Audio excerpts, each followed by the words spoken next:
Agar siz va yaqinlaringiz 2026-yilda brekit qo'ydirmoqchi bo'lsangiz, bu videoni oxirigacha ko'ring. Sababi video davomida siz brekit qo'yishdan oldin bilishingiz kerak bo'lgan eng muhim ma'lumotlar va brekit qo'yishda ko'pchilik yo'l qo'yadigan xatolar haqida bilib olasiz. Assalomu alaykum.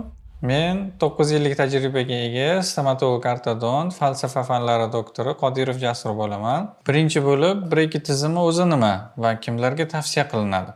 Brekit bu mexanik apparat turlariga kirib, tishlarga alohida fiksatsiya qilinib, yopishtirilib, tishlarni tish qatoriga tekislash uchun va tishlarni to'g'ri holatga, prikusni to'g'irlash uchun ishlatiladigan apparat hisoblanadi. Shu sababdan uni biz tishlarni to'g'irlashda, prikusni to'g'irlashda ishlatamiz. Ular kimlarga tavsiya qilinadi? Kimda kim prikusida muammosi bo'lsa, ovqat chaynashida, tish qatorlarining notekisligida, tabassumi chiroyli bo'lmagan insonlarda, shu holatlarda prikusni to'g'irlash uchun tish qatorlarini to'g'irlash, tekislash maqsadida ishlatiladi. Brekitlar necha yoshdan qo'yiladi? Brekitlarimizni qo'yish yoshi 14 yoshdan boshlanadi. Bemorlarimizni doimiy tishlari chiqib va ildizlari oxirigacha shakllangandan keyin qo'yishni boshlasa bo'ladi. Yoshini chegarasi yo'q. Yoshi katta insonlarda ham bu tizimni ishlatsa bo'ladi. Faqat tishlarni, ildizlarini, suyaklarini holatlari yaxshi holatda bo'lishi kerak va yoshi katta bemorlarda davolanish uzoq vaqtga cho'zilishi mumkin. Agar tishlaringiz notekis bo'lsa, brekit taqilmasa, qanday salbiy oqibatlarga olib kelishi mumkin?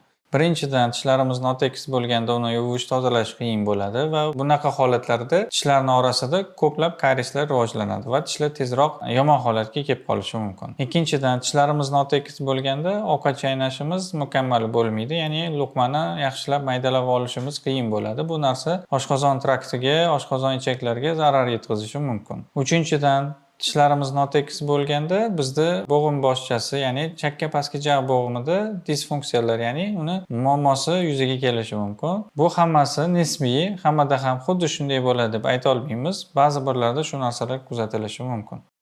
Brekitlarning qanday turlari bor? Brekitlarni tarkibiy qismiga ko'ra metall va oq shaffof ko'rinishdagilari mavjud. Keramik, safir turlari mavjud bo'ladi. Ularning farqi, agar biz brekit taqishni uyaladigan bo'lsak, unda biz ko'rinmas shaffof brekitlarni, keramik yoki safir brekitlarni taklif qilamiz. Mana shu brekitlarda inson o'zida tishlarini tekislanayotganini atrofdagi insonlar bilmasligi mumkin. Qolaversa, brekit taqmoqchi bo'lgan har bir bemor bu ma'lumotlarni bilishi kerak. Birinchisi bu davolanish vaqti. Ya'ni agar siz uzoq muddatga qayergadir ko'chib ketmoqchi yoki o'qishga ketmoqchi bo'lsangiz, unda buni kelganingizdan so'ng yoki o'sha muqim yashash joyingizda boshlaganingiz ma'qul. Ikkinchisi bu tozalash, ya'ni tishlarni tozalash. Bu juda ham muhim. Har bir ovqatdan so'ng ovqatlanishdan so'ng tishlarni tozalash tavsiya etiladi. Sababi brekitlarning atrofida ko'p ovqat qoldiqlari qoladi. Bu esa emallarni zararlab qo'yishi mumkin. Agar gigiyenaga amal qilmasangiz, brekit taqishni tavsiya qilmaymiz. Brekit narxlari qanchadan boshlanadi? Brekit narxlari bu muammoning turiga, qanchalik prikusni qiyshiqligiga va qanchalik qiyinligiga bog'liq. Undan tashqari shifokorning tajribasiga ham bog'liq bo'ladi. O'rtacha brekitlarning narxi 8 million so'mdan boshlanadi.